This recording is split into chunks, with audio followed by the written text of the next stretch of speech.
What's up? This is Mohawk Matt from the East San Fernando Valley. Welcome to Blazted.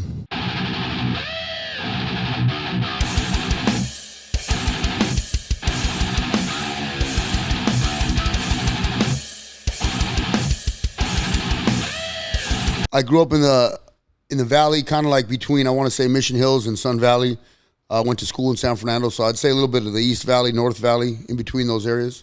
Yeah, I am adopted. I'm adopted, yeah. I know that I was a newborn. I know that my mom got me like right out of the vagina as a baby. She has all my information, my heritage, my history, my genealogy. I know a little details, a little bit. I think my mom was extremely young. I want to say between the ages of like 14 and 15. I know that there might have been a question on who the father was, and I know that my mom really wanted me. I don't remember which one of my parents had the difficulty, but they really wanted me, and they went out of their way to be on a waiting list. And it's weird because everybody always tells me I should investigate it. I should go out and like meet my mom or find my mom, and I never really wanted to because I put my mom and my dad through living hell growing up as a kid. And I felt like it would be extremely disrespectful if I ever sought out my parents and developed some sort of relationship with him. Now, mind you, a lot of people do that, and that's cool. I have just felt like, man, I had an award-winning mom who wanted me, adopted me, waited to receive me, and I've always felt like I wouldn't betray that. And I was talking to my friend Brian recently, and he kind of brought to light some, like, maybe there's some emotional stuff I haven't dealt with, like, I don't know, resentment, like, she didn't want me, this lady wanted me, and I've never really investigated it past just loving the mom who was there for me. I mean, I grew up in a middle-class family. I'm talking extremely. Growing up, my first half of my life was in Mission Hills and San Fernando. So we're talking like middle class to a T. Great parents, both working. Father worked in a warehouse, but he's an Air Force vet from Vietnam. My mom worked at the phone company until she went back to college to get her degree in therapy. So I had a pretty decent upbringing. I want to say I was pretty good as a student. I got myself in a lot of trouble because I guess the surroundings I went to school in, being like one of 4 white boys in an all-Mexican elementary school was kind of difficult. Culture-wise, being questioned like being one of the only white boys in that area. Now, mind you, in a Catholic school environment in that area too was extremely difficult. My mom used to tell me stories how I'd come home and like want to know why my eyes are blue and like pulling out my blonde hair because I wanted it to be brown. I wanted to fit in more. And I mean, I guess I started to act out a little bit in elementary school. But it was cool for the most part. Middle school, I went to Holmes Junior High in Northridge, and I got kicked out of my elementary school for continuing to act out and be bad. And I think I kind of developed the opinion of I'm going to be better. I want to act worse and be better and stand out more. So when I got to junior high, I met a lot of my lengthy adult friends that became friends for the rest of my life and got involved in graffiti really young in junior high. And I got my first arrest ever was at Holmes Junior High in Northridge. Okay, so after that, after junior high, I got bounced around a lot. I went to a couple continuations. I got myself in some trouble, saw juvenile hall. I went to Monroe for 1 year, went to Granada for a year, bounced back to Einstein, the continuation at Monroe, went to Jane Addams at Kennedy. I kind of was finding my niche in the valley, so to speak, and at that time it was graffiti. Graffiti was, like I've said before, it was a monster in the San Fernando Valley in the 90s, and I was making a name for myself and juvenile hall, high school, get out, go to school for a few weeks. But I eventually ended up graduating from Granada Hills, which I'm very grateful for, despite a lot of the trouble I had. I remember my first tattoo was a graffiti crew I was from called DYP in Granada Hills area. And I had it on my forearm right here. It's since been covered. And then I had my graffiti name, Effects, right here underneath the peacock. They were the first two. And I think my second one was I got my last name a little bit across in the middle of my last name was really long, so I got it kind of shortened into handwriting on my upper middle back. I want to say like 15 years old. We went to a tattoo shop in North Hollywood on Van Owen and Vineland called Light and Bold. And it was an old biker dude named Wolf. I'll never forget this dude. And we had a homie named Lefty from Highland Park who did tattoos. It was amazing, yeah. Tattoos were addicting. From those, you know, we started getting the little cholo, the smile now, cry later. We started adding little pieces on here and there. And before you know it, half sleeves show up and it's just you build and you build. And back then it was, I want to say, as a kid getting tattooed, it wasn't so much about planning stuff out. Like people today have the luxury of planning out big pieces and getting them done. Back then we were just mix and matching a piece here, a piece there, throwing in some background to make it all blend together, you know? And then mind you, intermixing, going to county jail here or there or juvenile hall back then, I'm adding a little bit of like picking with needles and stuff, staples and stuff. We're doing little pieces here and there where we can, incarcerated. So, yeah.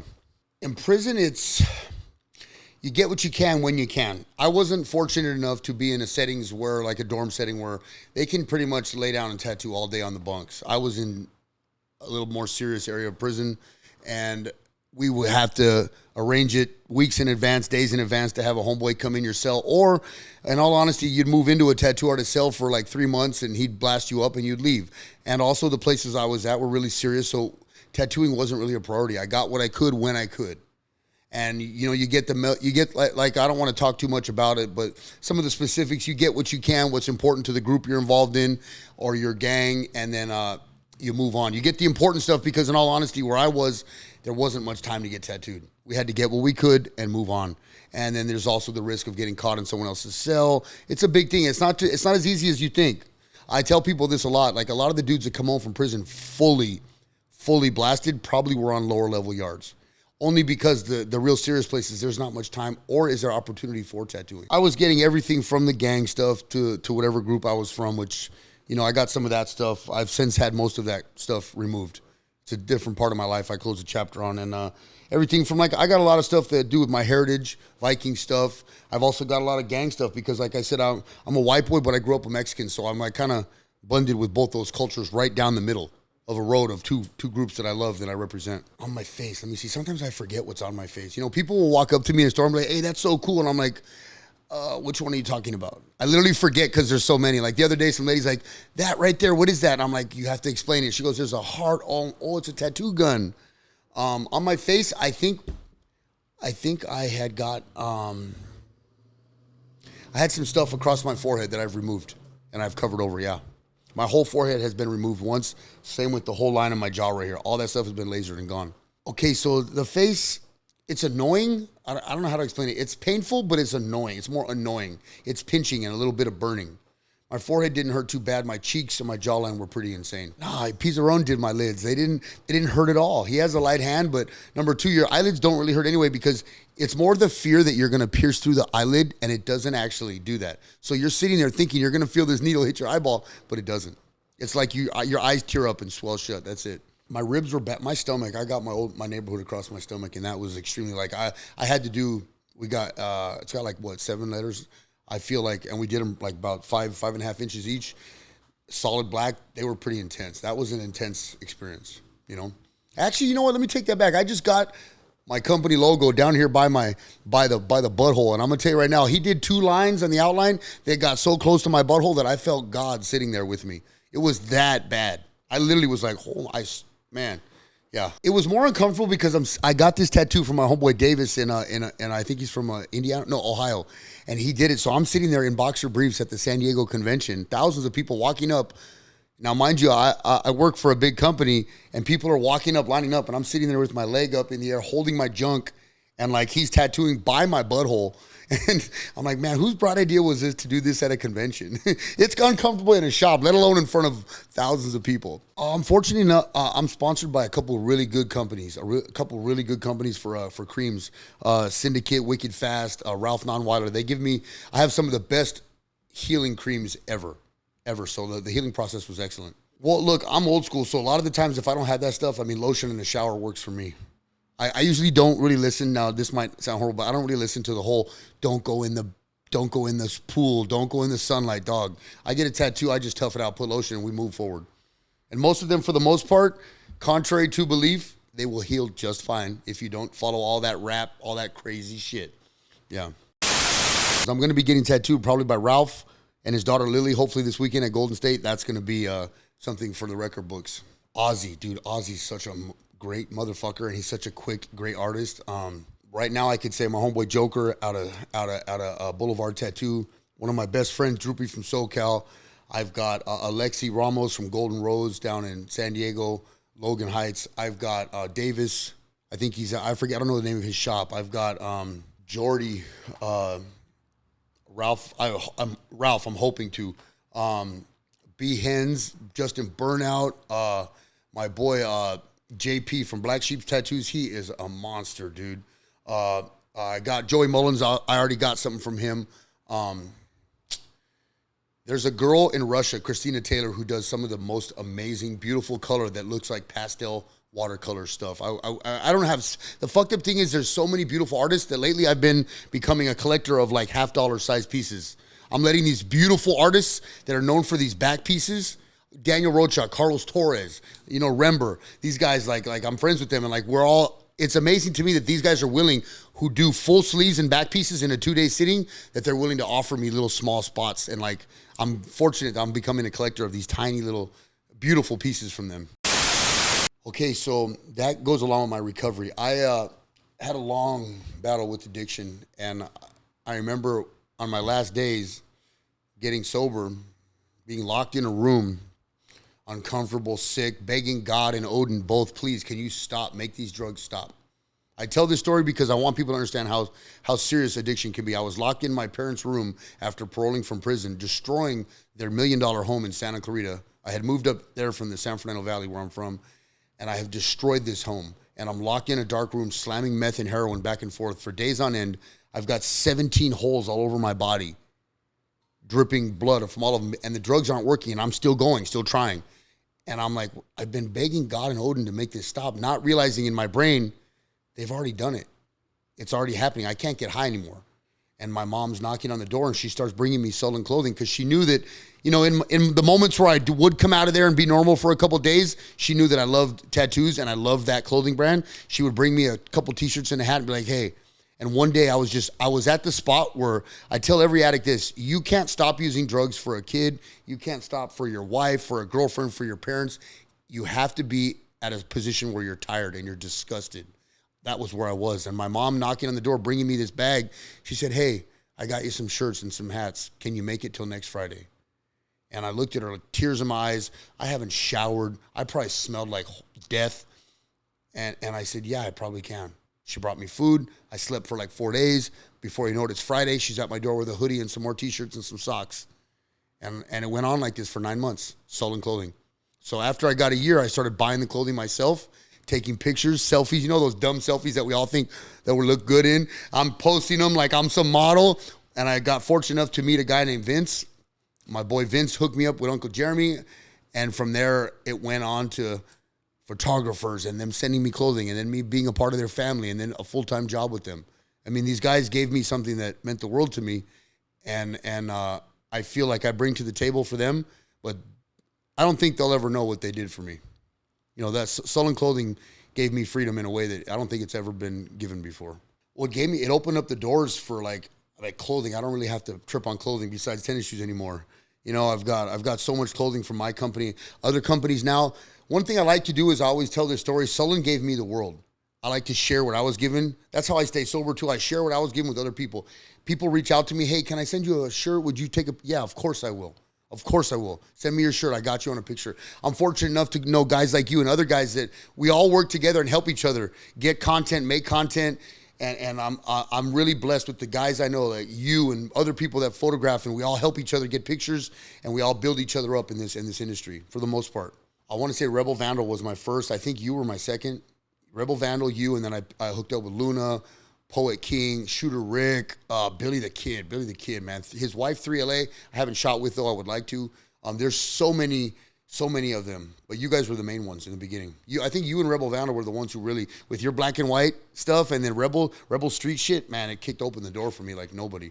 I love books. I always say this, I've read 6,612 books. I'm on the 13th right now. Well, when I was a kid, my mom used to make me read. I read a lot of not Nancy Drew, the guy, like the Mystery Brothers, Choose Your Own Adventures and stuff like that. And I read Dean Koontz and stuff. My mom she kind of encouraged it. Wasn't really much a video game kid, so I had that foundation. And when I started going to jail at a young age in juvenile hall, my mom would always drop some Dean Koontz or Stephen King books in there, or Sidney Sheldon's and James Patterson's, and I started reading. And then, when you're doing time, like I've done, reading, I heard Danny Trejo speak about this. He did it in a movie and did it in real life too. That's the only freedom you can really get when you're doing a long time, when you're locked in solitary confinement like I've been. A book can free you from that prison. I read The Count of Monte Cristo, the unabridged version. That's like almost 1,500 pages. This book, I was in France on a journey for 6 months of my life. And when I put the book down at night, I would relax like I had just come back from vacation. If you know how to read and like to read, you can get out of whatever environment you're at. And I've found that like you have to pick up a book and read it. For me, I've tried the apps. I've tried the Kindle. I can't do that. It hurts my eyes as I get older. I like to hold the book. It's softer. And then I like to collect the book too. If I put my energy into this damn thing and I get to the last page, this shit's mine. That's a part of my life right there. And so my mom would always bring me books. And then, as you grow older, you start to find out, you don't really, when I was younger in juvenile systems, I'd read the Dean Kuntzes, the Pattersons, the Sidney Sheldons. Those are great authors, mind you, but that's like stuff you read when you don't have option. And then you start to discover, as I got to prison, it's sad, but that's when I had to discover my literary taste. And I read the classics, and I'm talking everything from Charles Dickens to, everything, the Count of Monte Cristo, the Three Musketeers series, the Canterbury Tales, the Dostoevsky, all that shit, Chaucer. I've read all of that stuff, all the way from the classics through history, war history, racial histories, world history. I know a lot of it. I've read a lot of it. Even those manipulation power books, which, I don't need to say much about those. Yeah. The wrong hands, those books, the wrong people read those books because they want to do the wrong things. So, well, yeah, when a book's telling you how to manipulate and literally telling you how to manipulate other people, and it says a lot about a person that's going to go buy those books and read them. So, I just finished the Poetic Edda, and I'm on the Prose Edda right now. It's like the furthering history of the Vikings. And it's funny, contrary to a lot of beliefs, a lot of the stuff that we're taught in history really isn't correct, because there's a lot of historical stuff that was out before history books were written, and like Christianity, there's a lot of stuff in other cultures that for some reason they forget to teach us about. It's like the Viking Bible. It's the history of the Vikings, the sagas of what they went through, and there's like wisdom from Odin, and he talks about like good ways to live your life. There's a small book in it called the Have 'Em All, which is basically, it's almost funny enough, it's like basically the same as the book of Proverbs or Psalms in the Bible. And these books predate the Bible and Christianity by a long time. Well, they're almost the same thing. If you're smart enough to look through history, it's almost like, now mind you, I'm not saying this for sure, but you can see where some things have been taken to further their need off what was already out. And then if you look at history and with what's happened with like religions and how this one dominates this one and this one shuts you down because their message is more important, you're like, wow, wait a minute. But in school, so I find as I get older, when you want to learn history, you have to go out and research it yourself. Don't trust the school system. Don't trust the books you're forced. Go out and investigate it on your own, because 9 out of 10 times, you're going to find out that the history you were taught in school is 100% wrong. Starting with Christopher Columbus, what did he discover if there was already a thriving society here? You know what I mean? You just landed. That's all you did was land, bro. Well, the schools start with the school system, what they're forced to learn. I'll leave the subject matter out, but I'm sure we can all decipher I think some things need to be left out of school. Let children be children. I think like books need to be back in school. I think correct histories need to be taught. I think religion should definitely be allowed back in school. It's funny enough, I was telling this the other day, like we've removed God from school, but we have sexual orientation on any aspect forced down children's throats, which that's insane. The Pledge of Allegiance is gone for the most part. God is gone, but yet we can force children to learn about sex. I don't think any kid should be learning about sex until you're at when did we have sex ed? What was I, sophomore or junior in high school? Nowadays it's like, what, 4th grade? Are you kidding me? Once you go to high school. I think it was in high school it was required. I think, yeah. I feel like school systems need to be changed. What we're taught and the power that these schools have over in our families' homes. A lot of this stuff is a personal family matter. It's not a school matter. They're taking choices from parents, which is wrong. In California alone, which is a grenade state, I call it, because there's so many different opinions. Mind you, this is just me. I feel that we need to give the choices back to the parents, and these schools need to stop taking over parents' choices. I feel that we're so evolved. We can't arrange things without going to war, without so many people dying for some argument that usually isn't the argument of most of the people. It's usually the argument at the people in power at the top, saying that it's good for all of us. I feel like war at this level with technology and Zoom, we can't have meetings to like establish this before everyone's terrified of bombs being dropped and people being hurt. Because war, I served my country. I was in the Navy. And I feel like war always hurts people really that aren't involved in it. The people playing at the top hurt people that aren't involved. I love my country, don't get me wrong. I'm 100%, I love America. But I do feel that sometimes we fight and get involved in things really that don't have anything to do with the most of us. There's a lot going on in America that if we spent some of our time and focus here drugs, homeless, school systems, taxes. I feel like we could do a lot more here before we're worried about the country over there. Not that that country doesn't deserve help. They do. Everyone does. And we're big enough power that we should help. But I feel that until our backyard's clean, we don't have any right messing with someone else's front yard. You know what I mean? That's me personally.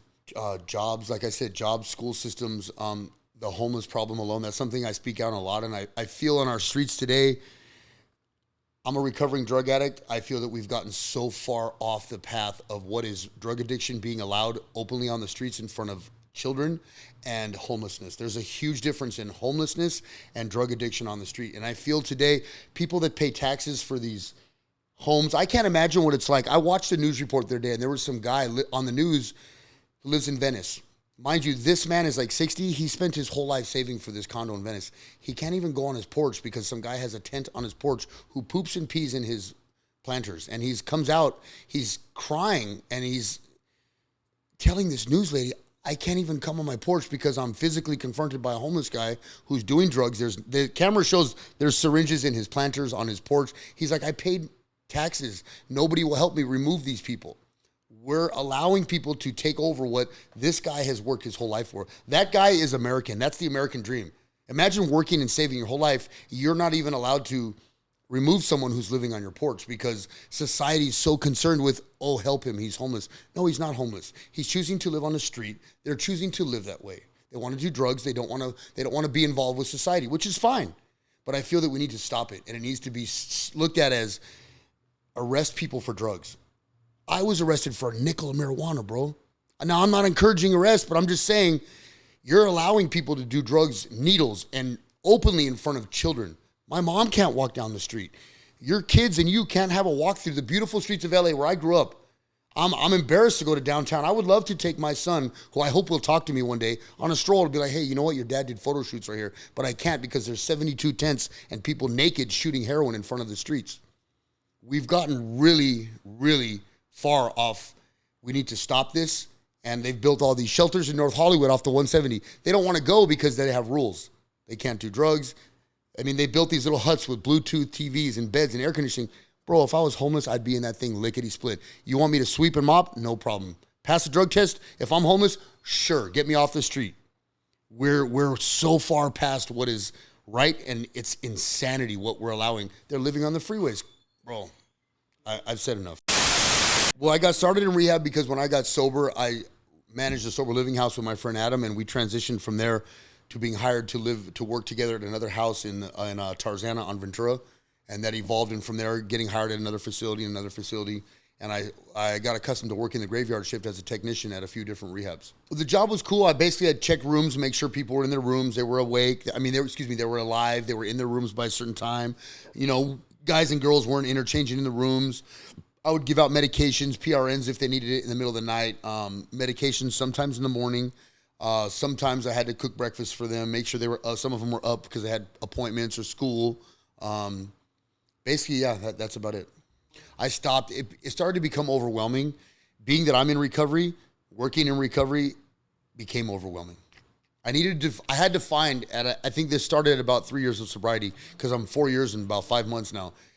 I had to separate and build a personal life away from recovery because it becomes very overwhelming. A lot of people in recovery that live their life in recovery, it just becomes very hard because these people don't have personal lives, so all of your business becomes their business. So I had to learn this. I want to stay sober for myself. I respect the program. I don't need to be enmeshed in the program 24 hours a day. I want to stay sober for me, and I do my best to help and reach out, and I use my Instagram and Facebook to help people every day. But I had to separate. I had to build a personal life while I'm staying sober away from recovery. I get judged a lot. I feel, yeah.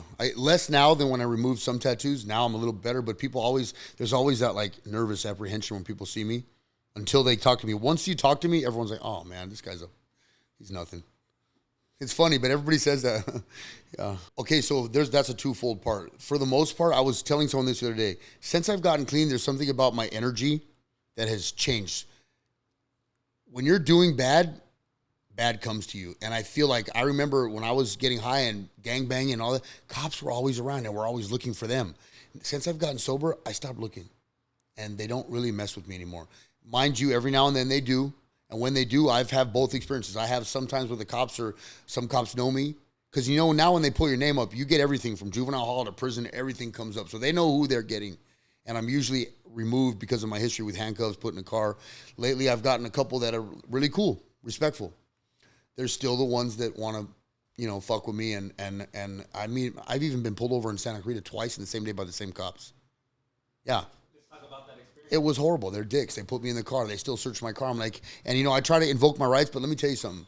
Your rights don't mean shit when cops pull you over. You want to think they do, but they don't. Because I've even said, I'm not on probation or parole. I haven't been for years. You can't search my car. Okay, cool. We'll worry about that after we're done searching your car. That's the answer I get when I'm in handcuffs and I'm thrown in the back of the car with the windows up and the heater on.